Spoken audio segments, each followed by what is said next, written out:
kind of looks like I have horns.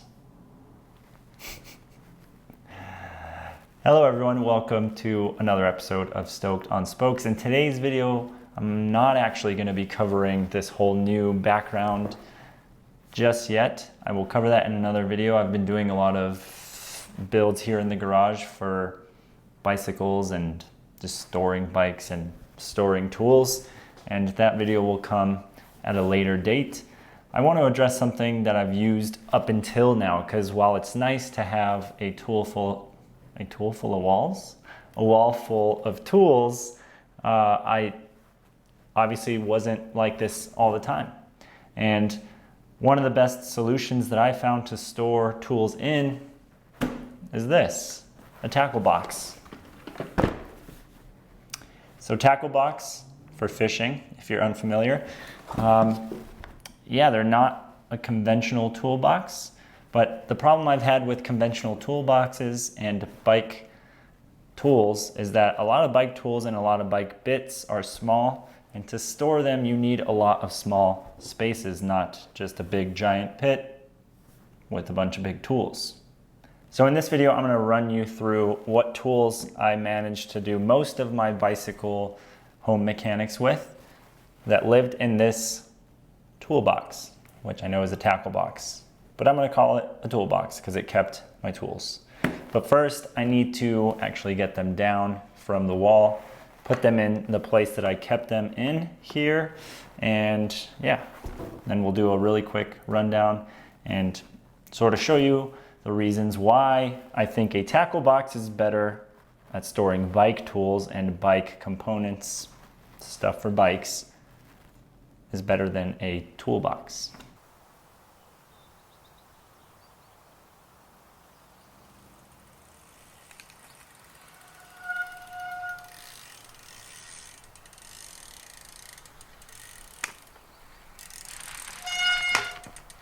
Okay, so let's dive into the tackle box, toolbox, and see what I had. So by far the biggest part of the toolbox that I used on a regular basis was this bigger part. It fit a lot of the tools that would never really fit in these skinny compartments down below. So I'll just run you through what kind of tools I had in here. Again, the purpose of this video is not to show you that you need all these tools.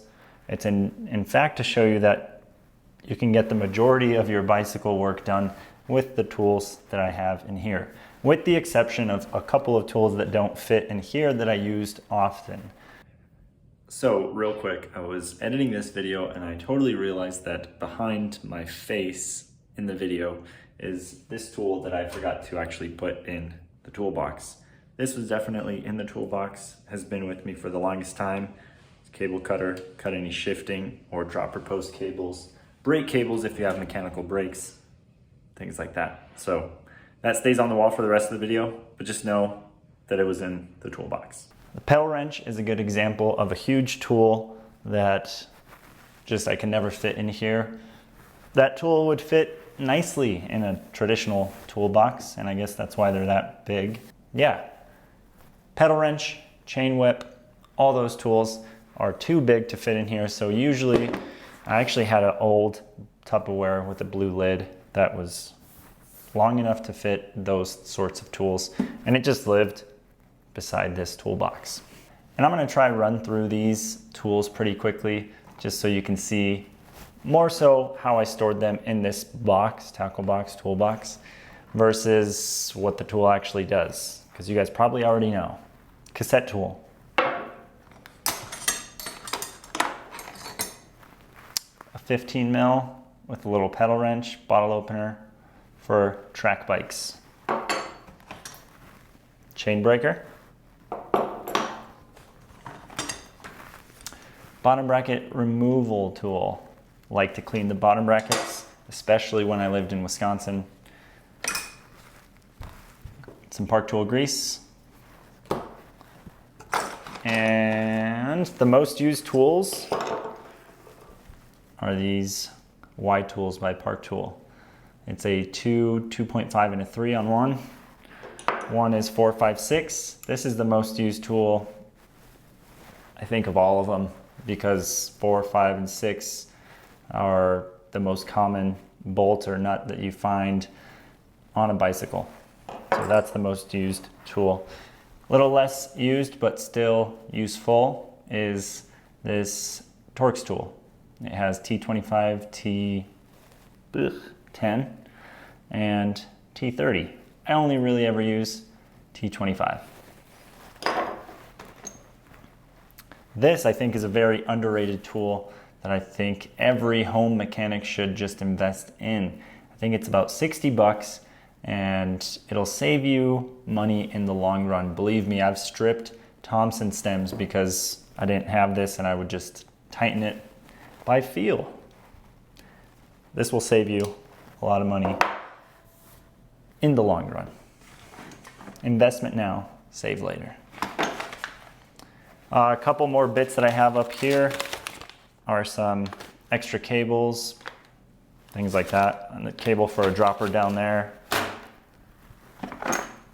This is the original crescent wrench that I've had in this toolbox for God knows how long. But yeah, very useful. And then some extra little bits. Sharpie, a couple of Gorilla Glues. I don't really use these for bikes, but I've always stored them in here and I know exactly where they are when I do need them. And then last part up here is a dummy through axle for mounting a quick release wheel onto something that is a quick release mount, or through axle mount, I should say. This was, I don't really use it. I don't know why I have it still, but this was used when we had the van and we had those Rocky mounts that were through axle. So this was to mount Jordan's Fairdale Weekender because it's not a through axle bike. So that's it for the top. In the bottom, we have 3 shelves. By far my favorite shelf is this skinny one that just holds all the little bits and pieces that you need. And yeah, we'll start with the bottom, work our way up. So this I'd like to call my brake drawer. It has a bleeding kit in there. So in here I have a disc truer tool and a piston press tool, the PP 1.2. This is to get those pistons nice and clean with some alcohol, Q-tips. But yeah, there's also like a Leatherman in here, dot fluid, which I should probably have in a bag, to be honest. Yeah, and everything that I need to bleed brakes is in here, as well as to work on brakes. So you get it, it's the brake drawer. This is kind of not supposed to be in this drawer, but it is in this drawer. It's an extra derailleur hanger for my Kona Rove. Let's move on, second drawer.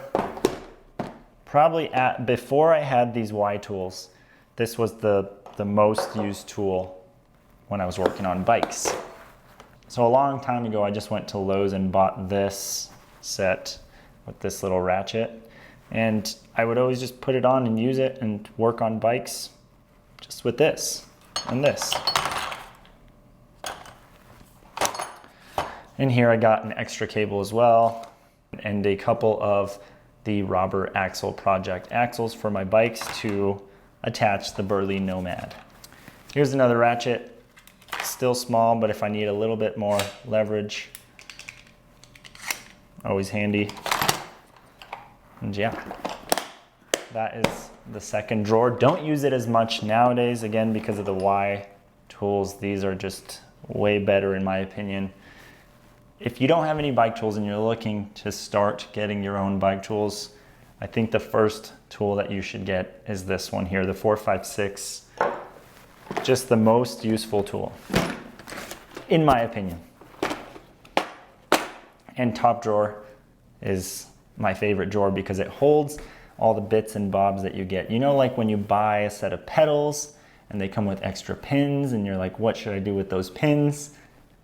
You could put them in a nice organized drawer like this. Super small, but yeah, it has tons of little spaces that you can customize. I'm not going to run you through everything that's in here, but just to name a few things, I do have some pedal pins. I have some extra bolts for my Surly Karate Monkey that I took off but didn't want to lose, so I just put them in here. Got an extra kryptonite key for my lock. Got some extra Wahoo mounts. Those are always good to have. An extra star nut for a fork. Some extra bar ends, so useful stuff. And then some extra spacers for a post mount on my RockShox sector, the fork that I have on the Karate Monkey. And some in this bigger compartment side, I have some zip ties and spacers. You can never have enough spacers. So yeah, that is basically it. So I'll try to end here and keep this video as short as possible, just showing you that, you know, get rid of your toolbox, get a tackle box for your bicycle needs. This is not a sponsored or free product video. I paid for this tackle box with my own cash. I think it was like 15 bucks. Definitely worth it. Fits in a lot of spaces, super solid, easy to carry. We actually made a little space in the back of the van when we had it for it, and I could just pull it out, put it in the office, take it from the office, put it in the van. Everything was there. Really excited to have this new set and all these beautiful tools behind me, but again, you don't need them. I got by just fine with the tools that I have here in this box and that I showed you guys today. So one of the things I would recommend if you want to start working on your bike at home instead of taking it to the bike shop. Nothing wrong with bike shops. If you want to keep taking them to bike shops, that's cool too. But if you want to start wrenching at home, I wouldn't go out and buy a bunch of tools. I would wait until the problem comes where you need a tool. I know people won't advise this, but you can get by with several tools until you really need a specific tool for the job. So if you want to remove a cassette or clean a cassette, you can get a cassette tool. Same thing with the bottom bracket. You can get a bottom bracket tool. That's my mentality towards it, and that's what I've done over lots and lots of years. And yeah, not only my tools, but I know I wanted to have a pegboard like this someday, not for YouTube. Even before I started this YouTube channel, I wanted a pegboard when we were finally in a house, and I wanted to set it up with tools. So I started my collection early, knowing that this would come one day. I even went as far as to, if a friend had a repair and I didn't have a specific tool for that repair, it wasn't even my bike, but I knew, well, if someone needs that tool to repair their bike, might as well get it and be able to help others in the future. Anyway, that's it for this video. Ditch your toolbox, get a tackle box for all your bicycle needs. See you guys in the next one. Maybe we'll talk about the garage if it's done. If not, it'll just be some other video.